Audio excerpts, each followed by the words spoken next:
30 টাকার লটারি কেটে কোটিপতি।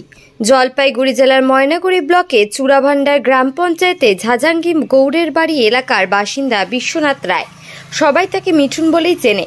জানা গেছে এদিন 30 টাকার লটারি কেটে টিকিট মেলাতে প্রথম পুরস্কার ভাবতেই পারছেন না তিনি। অতীতে নিয়মিত লটারি কাটতেন বিশ্বনাথ। গরিব পরিবারের দিন আনা দিন খাওয়া জীবন, তাই ভাগ্যকে পরীক্ষা করতেন লটারি কেটে। সম্প্রতি অল্প অল্প করে কাটছিলেন লটারি, তাতেই বাজিমাত একেবারে প্রথম পুরস্কার 1 কোটি টাকা। এই খবর ছড়ানোর পরই আশেপাশের মানুষ তার বাড়িতে আসতে শুরু করেন। যদিও পুরস্কারের টাকা এখনো হাতে পাননি তিনি। পরিবারের সকলে মিলে একসঙ্গে যেমন ছিলাম তেমনভাবেই থাকতে চান। গ্রামের মানুষের মতোই বাঁচতে চান তিনি। গত 2 দিন আগে জলপাইগুড়ি সদর হাসপাতালে তার এক পুত্র সন্তান জন্মগ্রহণ করেন। এদিন 1 কোটি টাকা পেয়ে পরিবারের সকলেই খুশি। দাদা, আপনার নাম? বিশ্বনাথ রায়। তো লটারিতে 1 কোটি টাকা পেয়েছেন, কিরম লাগছে এখন? খুব খুশি লাগছে।